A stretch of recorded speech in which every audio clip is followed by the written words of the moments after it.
The sound of a metal folding chair scraping across linoleum echoed through the community center basement as Yates Miller arrived late to his first divorce support group meeting, drawing the attention of everyone in the circle, including the woman with the striking emerald eyes and no makeup, who seemed just as uncomfortable as he felt. "Sorry," he mumbled, sliding into the empty seat, balancing a worn leather notebook on his knee and trying to ignore the coffee stain on his khaki pants, a parting gift from his 6-year-old daughter Emma's breakfast mishap before he dropped her at school.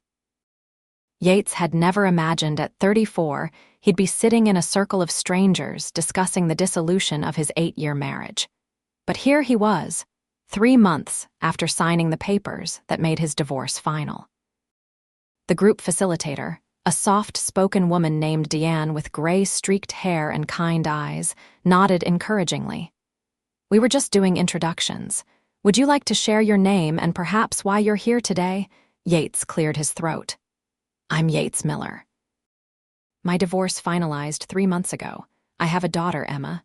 She's 6. I'm a high school English teacher and I'm..." He paused, searching for words. "I'm trying to figure out how to be a good dad while only seeing her 3 days a week." Several heads nodded in understanding. When the introductions continued, Yates found himself studying the woman across from him. Unlike several others who appeared professionally dressed, she wore simple jeans and a plain navy sweater. No jewelry except a simple watch. Her dark hair was pulled back in a practical ponytail, and there was something quietly dignified about her, despite the shadows under her eyes that matched his own. "I'm Vivian Neill," she said when her turn came, her voice surprisingly steady. "My divorce was finalized 6 weeks ago after 15 years of marriage. No children." She offered nothing more, and Deanne didn't push. After the meeting, Yates lingered, pouring a cup of the terrible coffee more for something to do with his hands than any desire to drink it. He noticed Vivian standing near the door, texting on her phone, an older model with a cracked screen. "First meeting?" he asked, approaching carefully, not wanting to intrude. She looked up, offering a small smile that didn't quite reach her eyes. "That obvious." "Takes one to know one," he replied, lifting his cup. "This is possibly the worst coffee I've ever tasted, and as a teacher, that's saying something." The comment earned him a genuine chuckle. "I was just thinking the same thing. I'm Vivian, by the way." "Yates." He shifted his weight, suddenly aware of the hole in the elbow of his sweater. "There's a decent coffee shop around the corner if you'd rather talk somewhere that doesn't smell like disinfectant and regret." Vivian hesitated, then nodded. "That would be nice, actually." The coffee shop was a small, locally owned place called Billionaire. As they settled into a corner table with their drinks, Yates noticed how Vivian scanned the menu prices before ordering just a plain coffee. "So, high school English teacher?" she asked, wrapping her hands around her mug. "Going on 12 years now. Same school, same classroom. I teach American literature to juniors and seniors." He sipped his coffee. "What about you?" "I'm between things at the moment," she answered vaguely. "Starting over." There was something in her hesitation that made Yates think there was more to the story, but he didn't press. "Starting over. That seems to be the theme of my life lately. Emma, my daughter, she asked me last week if I was going to get a new wife." Kids have a way of cutting right to the heart of things. Vivian's expression softened at the mention of his daughter. "How is she handling everything?" "Better than me, some days. She's with her mom most of the time. Carrie, my ex, she got a job offer in Seattle. They're moving next month, which means I'll go from seeing Emma 3 days a week to maybe once a month if I'm lucky." He hadn't meant to share so much, but something about Vivian's attentive silence made it easy to talk. "Sorry, I didn't mean to dump that on you. Don't apologize." "That's why we're all in that basement, right? To dump our stuff somewhere." She tucked a strand of hair behind her ear. "What will you do? About the distance, I mean." Yates sighed. "I don't know." Teaching doesn't exactly come with a flexible schedule or the kind of salary that lets you hop on planes whenever you want. He glanced down at his coffee. "I'm looking into online teaching positions that would let me move closer to her, but it's complicated." They talked for nearly 2 hours, carefully navigating around the raw edges of their divorces, finding common ground in unexpected places. Vivian had a dry wit that caught him off guard, making him laugh more than he had in months. When she mentioned she was looking for work, Yates suggested a few local businesses he knew were hiring, including the bookstore where he sometimes picked up weekend shifts to supplement his teaching income. "It's not much, but the owner, Martha, is great, and the employee discount is decent," he explained. "I'll look into it," Vivian said, something unreadable flickering across her face. When they finally parted ways, Yates found himself hoping he'd see her at the next meeting. There was something about Vivian Neill that intrigued him, a quiet strength beneath her reserve. What Yates didn't know was that Vivian's between-things status wasn't quite what it seemed. The following morning, Vivian sat in her sparsely furnished apartment, laptop open to a secure banking portal displaying numbers with significantly more zeros than a typical checking account. Her phone rang, and she answered it with a practiced professionalism that would have surprised Yates. "Yes, Timothy, I understand the board's concerns," she said, pacing the length of her small living room. "But I stand by my decision to step back temporarily. After what happened with Robert and the divorce I need." She paused, looking out the window at the ordinary street below. "I need to remember who I am without all of it." Timothy, her longtime legal counsel and one of the few people who knew where she was staying, sighed audibly. "The Neill Tech Board won't wait forever, Vivian. Your ex-husband's legal team is already circling. Taking a sabbatical is one thing, but completely disappearing— I haven't disappeared. I've simplified. There's a difference." She glanced at her sparse belongings, a deliberate step down from the Manhattan penthouse she'd shared with her ex-husband. 6 months, Timothy, that's all I'm asking. 6 months to live like a normal person without the weight of a billion-dollar tech company on my shoulders. After ending the call, Vivian studied her reflection in the window. Following 15 years of marriage to Robert Neill, who had been her CFO before becoming her husband, and then attempting to wrest control of her company during their divorce, she needed space to breathe. The company that bore her name had been her life's work, but lately, it had felt more like a prison than an achievement. Her thoughts drifted to Yates Miller, with his honest eyes and coffee-stained pants. There had been something refreshing about him, no pretense, no agenda, just a man trying to be a good father while navigating his own pain. She hadn't mentioned her company or her status. It had been nice to be just Vivian for a change. The next week, Yates arrived at the support group early, trying not to look too eager as other members filtered in. When Vivian appeared, wearing another simple outfit, this time a gray sweater and black pants, he felt an unexpected flutter of pleasure. After the meeting, they returned to being there, falling into conversation as if they'd known each other for years rather than days. When Yates mentioned his upcoming weekend shift at the bookstore, Vivian surprised him. "I actually went in yesterday and talked to Martha," she said. "I start on Monday. Part-time for now." "That's great," Yates exclaimed, genuinely pleased. "Martha's awesome. You'll like working there." "It's been a long time since I've worked for someone else," Vivian admitted. "It's humbling."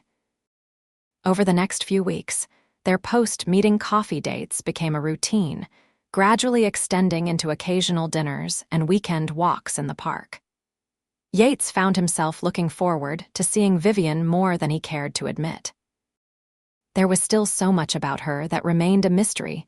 She rarely talked about her past or her marriage, but he enjoyed her company too much to push. One Saturday, Yates brought Emma to the bookstore during Vivian's shift. His daughter, a precocious first grader with her father's dark hair and curious eyes, immediately took to Vivian. "My dad says you know all about the good books," Emma declared, looking up at Vivian with open admiration. Vivian knelt to Emma's level, treating her with the same seriousness she would an adult. "I'm still learning, but I do know where to find the best adventures. Would you like me to show you?" As Vivian led Emma to the children's section, Yates watched them with a warmth spreading through his chest. The way Vivian engaged with his daughter, asking questions and listening intently to Emma's answers, touched something deep inside him. Later, as they were leaving, Emma tugged on his hand. "I like your friend, Daddy. She doesn't talk to me like I'm a baby." "I like her too, kiddo," Yates admitted, realizing just how true that was. The following Friday, Vivian invited Yates to dinner at her apartment, the first time she'd extended such an invitation. When he arrived, he was struck by the simplicity of her space. It was clean and tastefully furnished, but notably sparse, as if she hadn't fully moved in despite having lived there for months. "I'm not much of a cook," she warned as she served a simple pasta dish, "but I can manage not to burn spaghetti." "Better than me," Yates laughed. "Emma says my specialty is calling for pizza." As they ate, Vivian seemed distracted, pushing her food around more than eating it. Finally, she set down her fork. "Yates, there's something I should tell you," she began, then hesitated as her phone rang. Glancing at the screen, she frowned. "I'm sorry, I need to take this. It's my lawyer." Yates nodded, trying not to show his concern as Vivian stepped into the other room. Her voice was too low to make out words, but the tension was evident. When she returned several minutes later, her expression was troubled. "Everything okay?" He asked gently. "Not exactly," Vivian sighed, sitting down heavily. "My ex-husband is contesting our settlement agreement. Again, he's making things complicated." Yates reached across the table to cover her hand with his. "I'm sorry, is there anything I can do to help?" "Just this," she said softly, turning her hand to hold his. "Just being here, being normal. You don't know how valuable that is to me right now." Whatever she had been about to tell him seemed forgotten as they cleared the dishes together, their conversation shifting to lighter topics. Later, as they sat on her small couch watching a documentary, Vivian gradually relaxed against him, eventually falling asleep with her head on his shoulder. Yates looked down at her peaceful face, struck by how young she appeared in sleep, the worry lines smoothed away.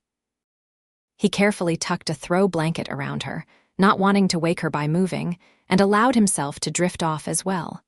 He woke at dawn to find Vivian already up, making coffee in the kitchen. There was something different about her this morning, a resolute set to her shoulders.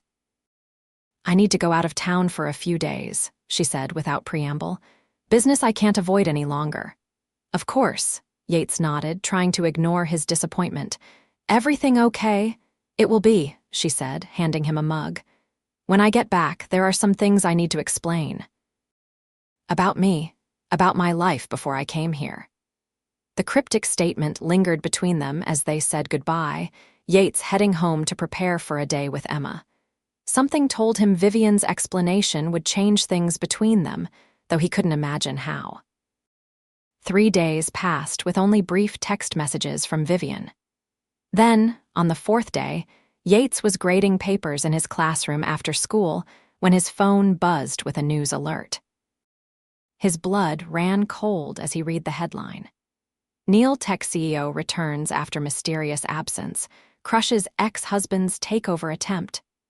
The accompanying photo showed his Vivian dressed in an elegant black suit, addressing a room full of reporters.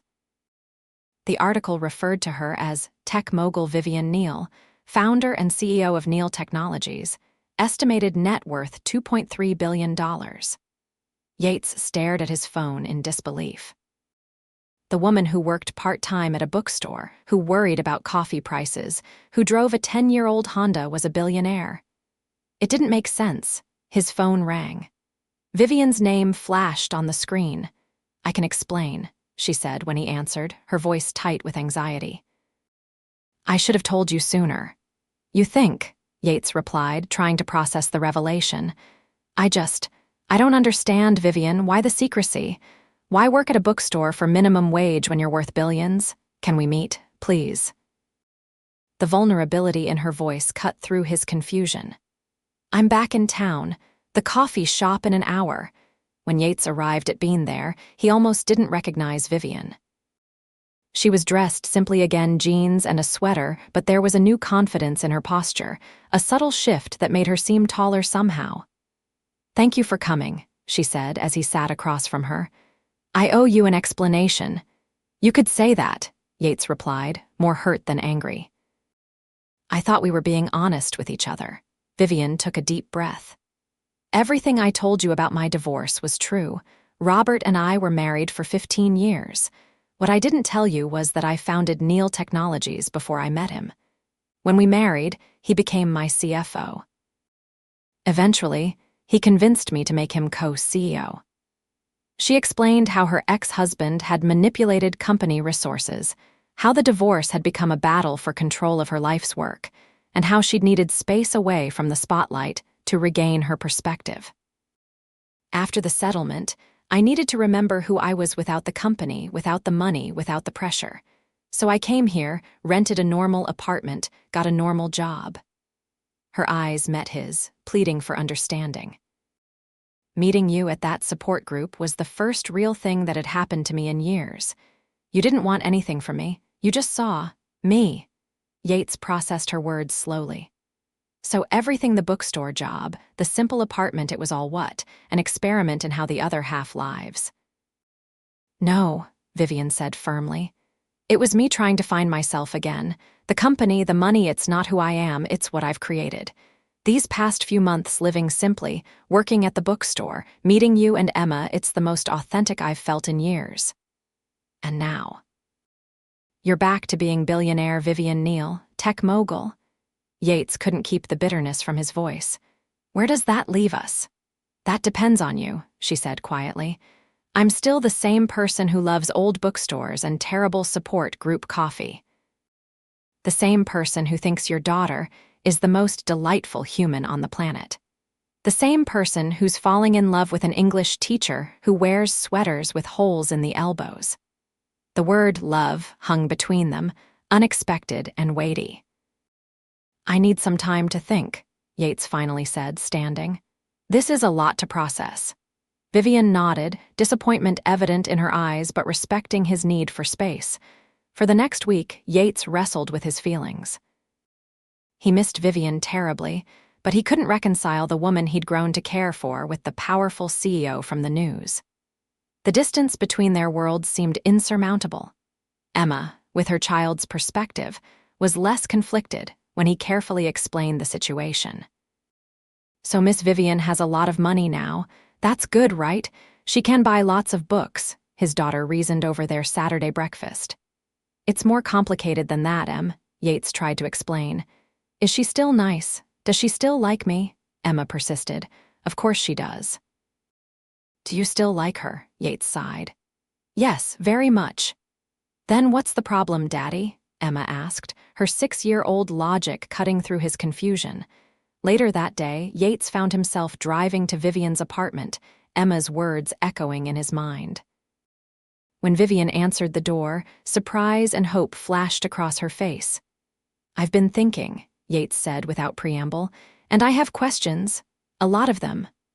I'll answer all of them, Vivian promised, stepping aside to let him in. For hours they talked. Vivian explained how she'd built her company from nothing, how her marriage had slowly deteriorated as Robert's ambition overshadowed their partnership, how the divorce had left her questioning everything she'd worked for. When I came here, I wasn't running away, she insisted. I was trying to strip everything back to what matters, to figure out what I wanted the next chapter of my life to look like. And what does that next chapter look like? Yates asked. Vivian's expression softened. Ideally, it includes you and Emma, if you'll have me with all my complications. I don't care about the money, Vivian. I care that you didn't trust me enough to tell me the truth. It wasn't about trust, she said, moving to sit beside him. At first, it was about privacy, about keeping my secret. Then, as I got to know you, it became about fear that knowing who I really was would change how you saw me. Yates considered this. I'm a public school teacher with a daughter I'm about to be separated from by 1,000 miles. You're a billionaire CEO with a global company. How do we even make that work? First, we acknowledge that loving someone means figuring out the hard parts together, Vivian said, reaching for his hand. Second, having resources doesn't have to be a barrier, it can be a solution. What do you mean? I've been thinking about your situation with Emma. Neill Tech has offices in Seattle. I've been planning to open a foundation focused on education technology. It could use someone with classroom experience at the helm. Yates pulled back slightly. I don't need charity, Vivian. It's not charity, she insisted. It's an opportunity one you're uniquely qualified for based on your experience. And if it means you can be closer to your daughter, is your pride really worth missing out on that? The question struck home. Yates thought about the countless nights he'd lain awake worrying about how his relationship with Emma would change with the distance, how he'd miss her growing up. I need to think about it, he said finally. Not just about the job, but about us. This is a big adjustment. Vivian nodded. I understand. Take all the time you need. In the weeks that followed, they cautiously rebuilt their relationship. Vivian officially resumed her role as CEO but maintained her apartment in town, splitting her time between corporate headquarters and the life she'd created. She continued working occasional shifts at the bookstore to keep me grounded. She explained much to Martha's confusion when the connection to Neill Technologies became known. Yates researched the foundation Vivian had mentioned, finding it was a legitimate opportunity that aligned with his professional interests, not merely a convenient position created for him. He consulted with Emma's mother, who was surprisingly supportive of him relocating to Seattle. Emma needs you in her life consistently, Carrie had said. I never wanted to take that away from her. 2 months later, Yates accepted the position as education director for the newly formed Neill Education Initiative. As he packed up his classroom of 12 years, he found himself both terrified and exhilarated by the changes ahead. The night before he and Emma were to fly to Seattle to look at houses, Vivian invited them both to dinner. She'd moved to a larger apartment, not ostentatious, but comfortable enough to host them properly.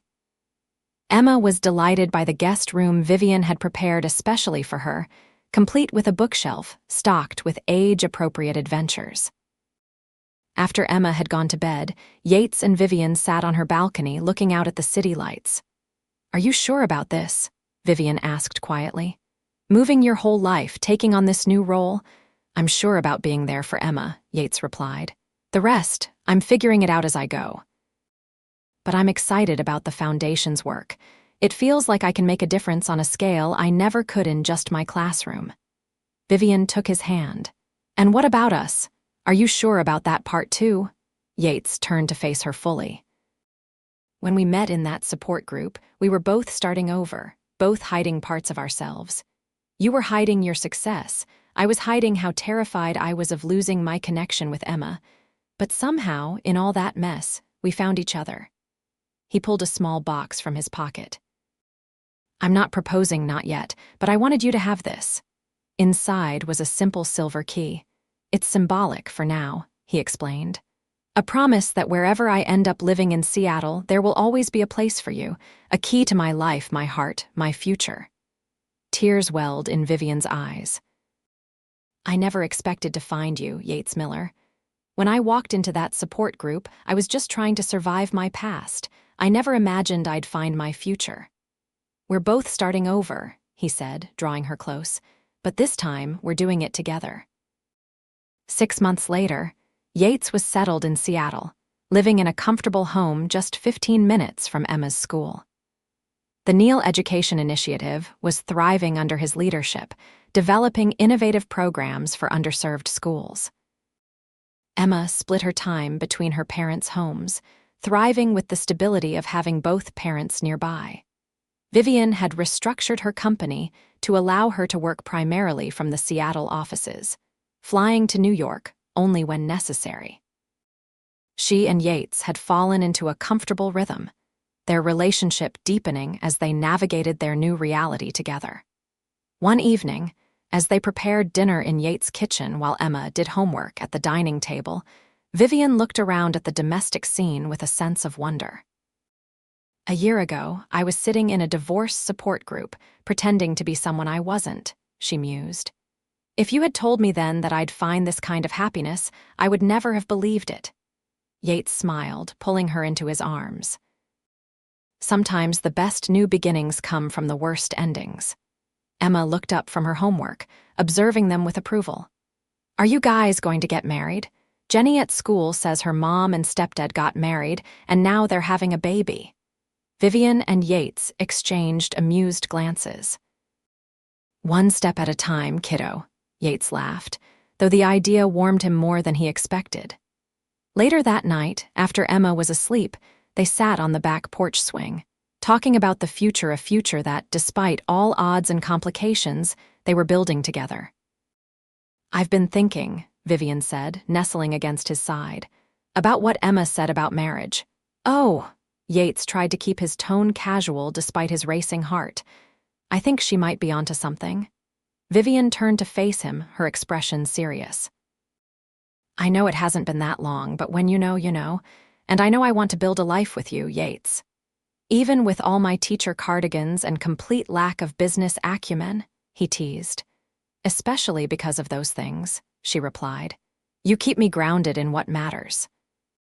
Yates pulled her closer. And you remind me that starting over doesn't mean settling for less sometimes, it means finding what you never knew you needed. Under a sky full of stars, the former English teacher and the billionaire CEO, two people who had found each other at their lowest points, embraced the future they were creating together.